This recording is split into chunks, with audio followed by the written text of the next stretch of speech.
Baik sekalian, kita buka kitab kita. Ayolah, wahai anakku yang tercinta, sekarang aku akan menasihati engkau dengan nasihat yang terakhir, yaitu dengan 8 perkara.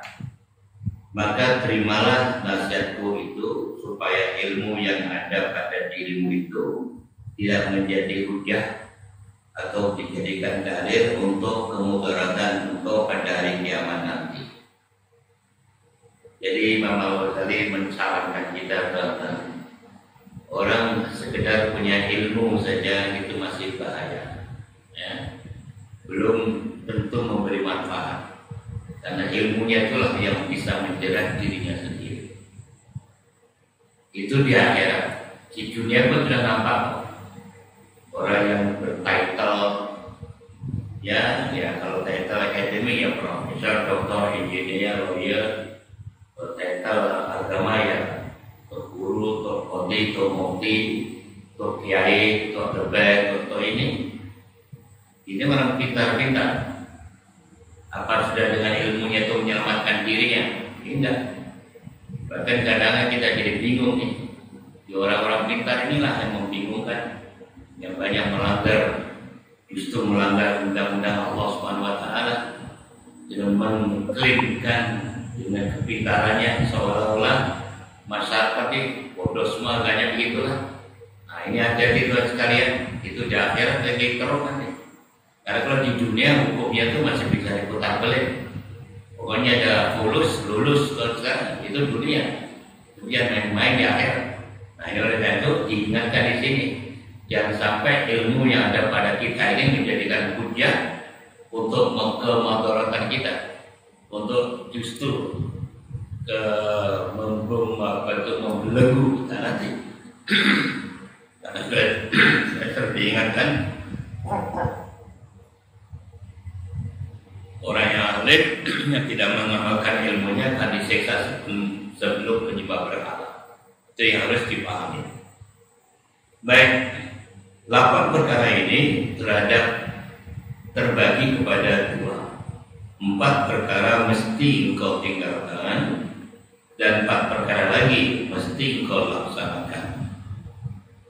Adapun 4 perkara yang mesti engkau tinggalkan, maka itu perkara pertama, janganlah engkau bertengkar dengan seseorang pada apa juga masalah, karena pertengkaran itu mengandungi bermacam-macam penyakit.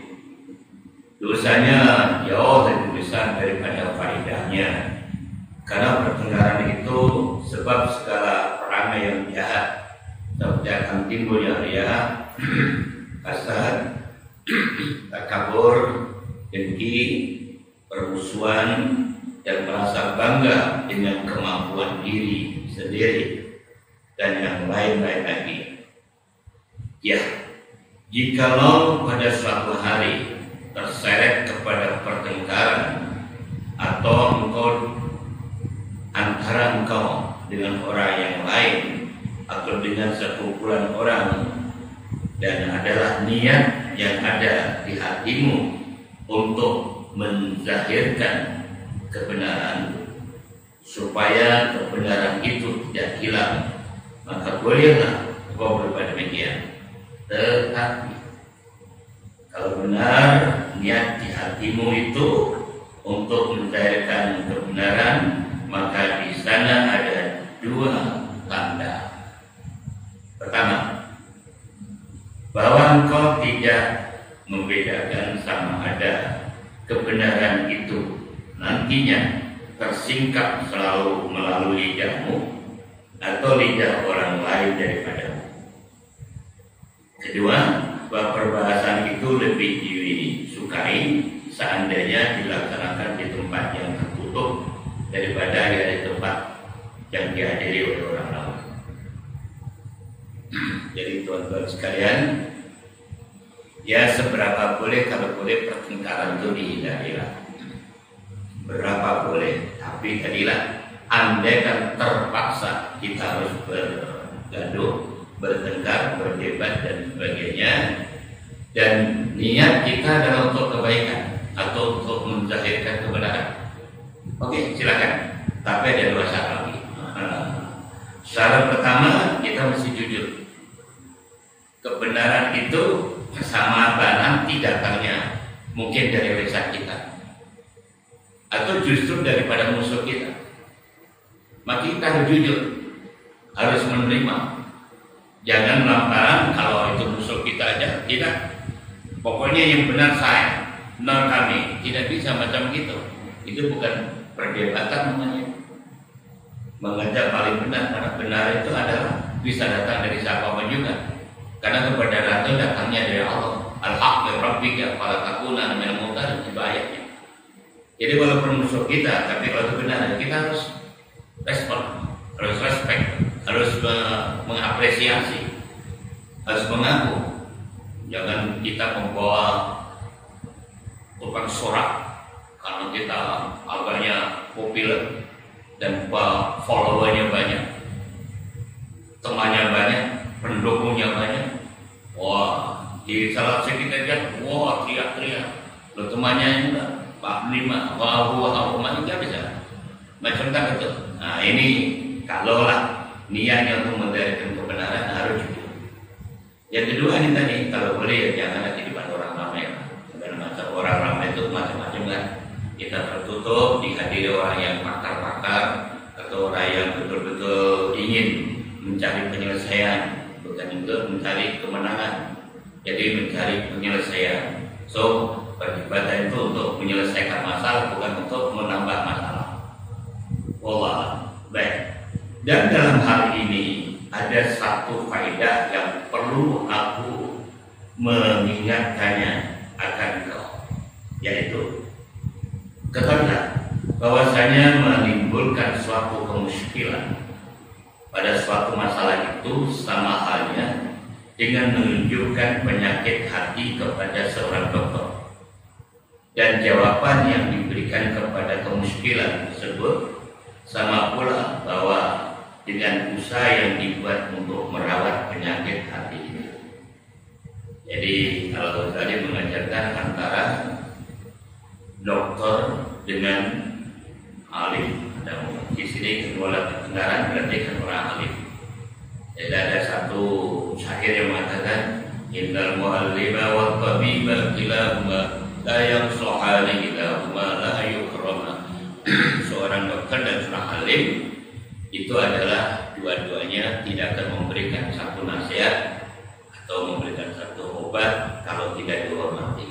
Jadi kalau kita membawa masalah keagamaan, maka itu kepakaran dari para ulama. Kalau masalah penyakit jasmani, kepakarannya dokter, kan begitu.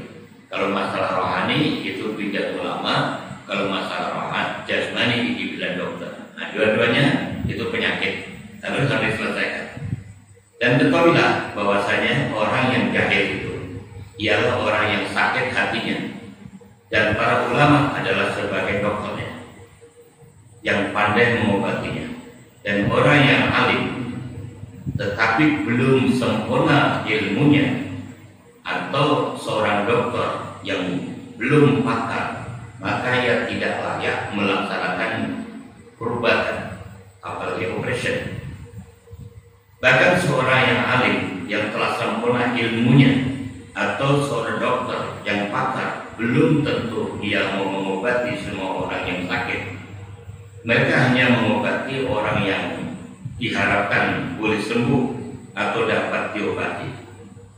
Jika seandainya penyakit itu sangat kronik sekali, sangat susah untuk diobati, atau memang sudah tidak ada jalan untuk diobati, maka kepandaian seorang dokter itu bahwa ia berkata orang ini sudah tidak dapat diobati lagi, maka dokter pun sudah tidak mau menyia-nyiakan waktu untuk mengobatinya, karena mengobati orang sakit yang seperti itu hanyalah membuang-buang masa saja dan membuang-buang keuangan. Ini namanya dokter yang pakar, yang jujur.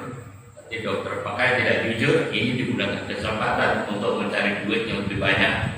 Wah inilah macam-macam lah. Nah, orang yang sakit ikut aja. Ini dan sebagainya, itulah.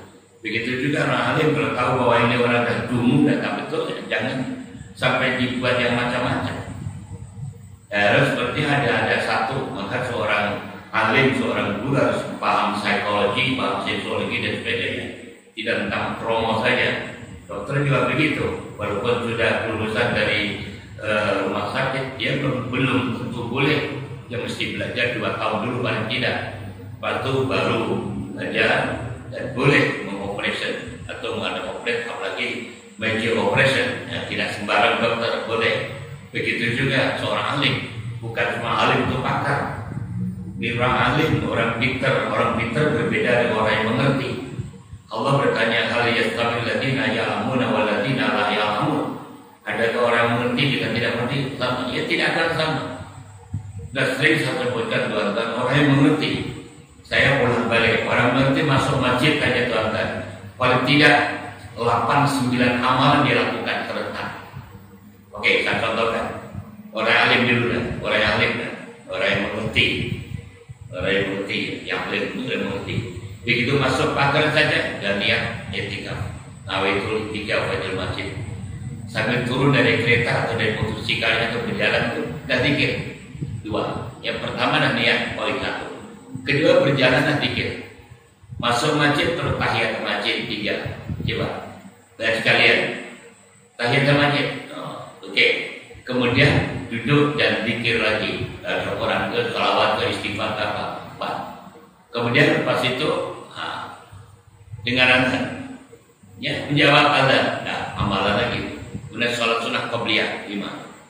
Baru qabliyah dan tunggu Pak Imam zikir lagi atau baca Quran lagi. Nah, kemudian sholat jamaah 7. Lepas sholat jamaah zikir ikut Pak Imam 8. Lepas 8 terus sholat ba'diyah 9. Yo bayangkan. Lepas itu yang ke-10 sambil keluar sedekah. Bisa 10. Atau ada kelas pengajian duduk. Itu ngerti. Orang tidak ngerti nyuruh aja, nyuruh balik bawa sipur orang lain. Nah itu orang tidak ngerti. Nampaknya pergi masjid tapi berbeda kan, jauh sekali. Begitu juga malam itu. Orang yang pandai ngomong saja semua orang bisa ngomong. Bisa aja berbicara ini dan sebagainya itu. Apalagi zaman now ini, zaman milenial itu sekali. Soalnya berguru ada anak awal milenial mana boleh guru duduk istilah macam ini. Ini dikatakan waste time. Yang gurunya dengan Profesor Dr. Al-Bughliyu Al-Ghazali Al-Huwawi. Coba tengok saja boleh belajar. Dan apa resikonya coba? Kalau belajar dalam handphone itu sekalian, boleh duduk masuk tandas sambil nongkrong, ngerokok, belajar. Coba. Pintar memang pintar, tapi adabnya luar biasa. Nanti agak pintar sedikit, apa guru ini, apa ustaz ini, apa Imam Ghazali, apa ini, apa itu. Asyik menyalahkan orang saja. Dan dia merasa yang paling pintar. Karena tidak punya adab. Boleh sambil tidur mendidakkan orang belajar. Bisa kan zaman sekarang ini? Zaman now tuan-tuan bisa. Bukan macam itu. Nggak ngerti asalnya dari mana, usul-usulnya dari mana, betul atau tidak. Pokoknya dapat ngomong dan sebagainya. Ini yang bahaya. Nah orang macam ini belum tentu ya boleh bisa mengobati. Itu contoh. Baik. Kemudian ketahuilah pula bahwasanya penyakit jahil atau kebodohan itu terbagi kepada 4 perkara dan hanya 1 perkara saja yang dapat diobati dan 3 lagi sudah tidak dapat diobati.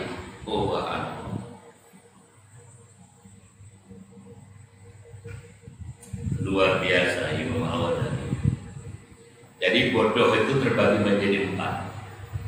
Hanya 1 yang boleh diobati, yang 3 tidak boleh. Adapun 3 penyakit jahil yang tidak dapat diobati itu ialah pertama, orang jahil yang bertanya dan menimbulkan masalah karena didorong oleh sifat hasad atau dengki atau marah. Orang seperti ini, jikalau engkau berikan kepadanya jawaban yang paling baik dan yang paling fasih atau paling benar pun, ya yang paling nyata, maka sebenarnya jawaban itu hanya menimbulkan kemarahan dan permusuhan serta kedengkiannya sahaja. maka yang paling baik orang yang seperti ini, bahwa engkau tidak perlu menjawab pertanyaannya. Bukankah telah disebutkan dalam sebuah syair, kul adawati qad turja izalatuha ila dawata man adaka an hasdik. Artinya lebih kurang, segala permusuhan itu adalah diharapkan akan hilangnya kecuali permusuhan yang ditimbulkan daripada orang yang hasad akan dikau. Iya. Orang dengki itu asal tahu kan. Orang dengki itu hanya kecil aja buat macam itu, tapi sebelumnya pada dirinya sudah ada jawaban. Yang jawabannya menolak. Nah, itu orang dengki. Nah, coba bayangkan sekarang. Dan sebelum ini pernah kita ingatkan bahwa sumber atau punca segala dosa itu ada 3. Itu menurut Imam Ma'ruf Al-Qarafi. Imam Ma'ruf Al-Qarafi itu guru pada Imam ini. Dia menyebutkan punca orang dosa melakukan dosa itu ada 3. Pertama sebab sombong, kedua sebab tamak, dan ketiga dengki. Dan makhluk yang mula-mula sombong namanya iblis. Yang makhluk mula-mula tamak adalah atuk dan anak kita, Adam dan Hawa. Dan makhluk yang mula-mula dengki adalah abang kandung kita sendiri, namanya Qabil. Nah, Qabil, itu sejarahnya jelas kan. Karena dengki dengan adiknya dibunuh. Jadi sampai sekarang dan hari kiamat nanti orang dengki itu hanya puas kalau membunuh. Kalau nggak membunuh nggak bisa, mesti membunuh. Sama membunuh nyawa ke, membunuh masa depan politiknya ke, masa depan ekonominya ke, masa depan pendidikannya, atau masa depan kehidupannya, pokoknya ya kak mesti. Dia mesti potong, bunuh. Itu gaya dengki. Nanti dalam soal jawaban macam itu juga. Orang bertanya bukan mencari jawaban. Jadi bagaimana membunuh? Tapi yang dijawab masih bisa, dia akan puas. Ya kesimpulannya ya bergaduhan. Nah, itu orang dengki. Luar biasa teman-teman orang dengki.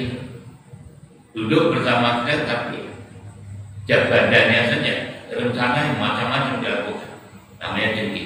Dia tidak puas. Kalau segala kenikmatan ada pada orang lain mesti harus hilang dan taruh pada dirinya. Itu orang dengki itu. Luar biasa Bapak sekalian. Baik, maka seyogianya bahwa engkau berpaling daripadanya dan tidak perlu membuat jawaban pada pertanyaan, dan engkau biarkan dia dengan penyakitnya. Allah Ta'ala pun telah berfirman, A'udzubillahi minasyaitonir rajim. Wa'al an man tawalla an dzikrina wa lam yurid ila hayat dunya. Surah Al-Najm ayat 29.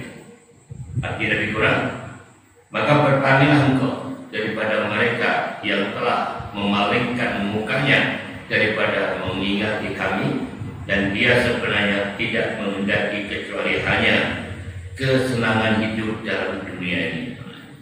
Allah sendiri sampai menyebutkan begitu. Kalau dia berpaling dariku, dari kebenaran maksudnya, dia tidak kebenaran apa? Ya sudah, karena dia hanya mementingkan kebenaran. Dan kalau dia tidak sama dapat duit kepada dia, bukan? Ya tidak ubahnya yang macam anjing itu tuan-tuan menggonggong mulainya, kasih aja tulang, kasih aja daging, dia akan berhenti, tidak akan menggonggong. Yang dilawan, anjing kalau dilawan, mau tuan-tuan serang nanti, bahaya kan sekalian. Kasih lempar itu daging atau tulang, dia akan berhenti. Nah, itu contohnya begitu. Jadi orang berpaling daripada kebenaran, paling daripada Allah Ta'ala. Untuk apa dilayan? Dia hanya mencari kebenaran, hanya kenikmatan sementara. Nah ini, maka dari itu kita sudah tahu, oleh karena itu tidak usahlah kedua orang yang semacam ini. Baik. Dan orang yang hasad itu, orang hasad itu pula pada setiap perkataannya dan perbuatannya selalu menyalakan api yang menghanguskan pahala amalannya. Karena sifat hasad itu memakan dia akan pahala segala kebaikannya, seperti hanya api memakan kayu bakar. Apa itu? Dia isinya hanya menyalakan baik ucapannya atau perbuatannya. Jadi orang dilihatkan dari ucapan dan perbuatannya hanya ingin membakar permusuhan, hanya membakar api permusuhan, itu aja. Gayanya begitu saja, Masya Allah. Ya. Dan itu segalanya dilakukan. Konon amal baiknya itu hilang. Seperti api memakan kayu bakar. Kalau kan pada kampung, rumah tinggalan orang tua kita tidak ditempati, lama-lama rusak dan dimakan aneh-aneh. Tapi tatkala Tuhan memerlukan kayu atau tiang yang masih terbesar, walaupun dimakan aneh-aneh, Tuhan masih bisa pilih itu. Jadi makan potong yang tidak boleh digunakan lagi, kuat. Tapi kalau terbakar, nggak bisa. Semua hancur, nggak boleh pakai. Itu gambarannya. Segera amal baik berhenti, yaitu akan hilang. Jadi oleh karena itu hilangkan sifat dengki itu, ganti dengan sifat qanaah, menerima apa adanya. Karena setiap kita ada pembagian masing-masing dalam segala aspek. Allah Maha Adil, Allah Maha Memberi, dan Allah tidak pernah pilih kasih pada siapapun hambanya. Jadi kita menikmati segala anugerah daripada Allah. Apa yang diberikan, janganlah kita tengok yang macam itu. Allah akan memberikan pada kita. Allah baik.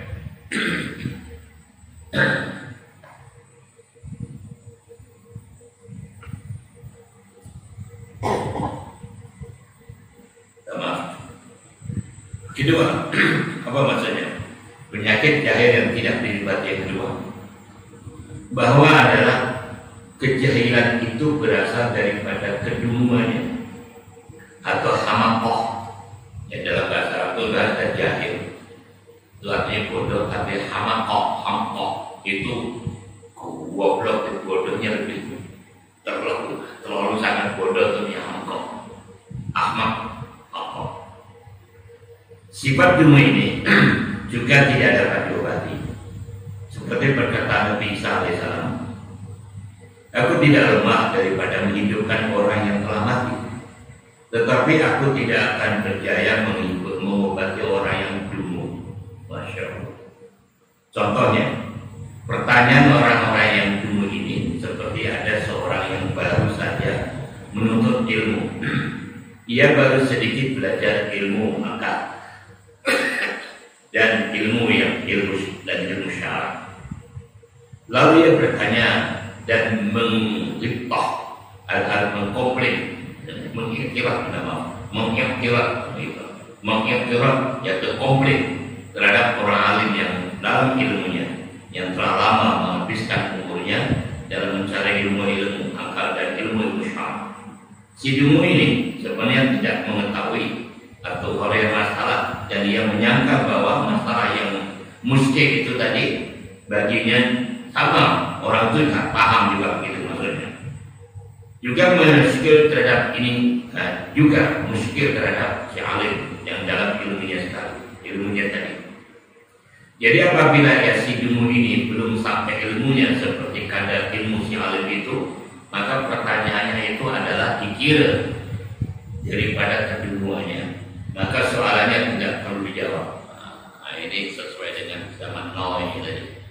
Baru lulus daripada university, timur tengah ke timur barat ke dalam negeri ke luar negeri itu, wah keluar saja, wah ini apa? Imam Syafi'i, Hanafi, Hambali, Malik. Tidak perlu. Semua hanya kembali pada Quran dan Sunnah. Bahasanya macam berdedek, macam petik. Masih kita hanya kembali langsung ini hadisnya gini dan sebagainya. Mari tak perlu melalui ulama-ulama. Yang dia itu siapa? Belajar alif bata dari siapa? Dari ABC dari siapa? Baru graduan saja sudah menghina sana menghina sini. Dan selalu menunjukkan pertanyaan baru ini sedikit fitnah, sedikit khurafat dan sebagainya. Itu Tuhan sekalian. Subhanallah, luar biasa. Yang kasihan anak muda yang terperangkap dengan ucapan agitasinya yang luar biasa begitu.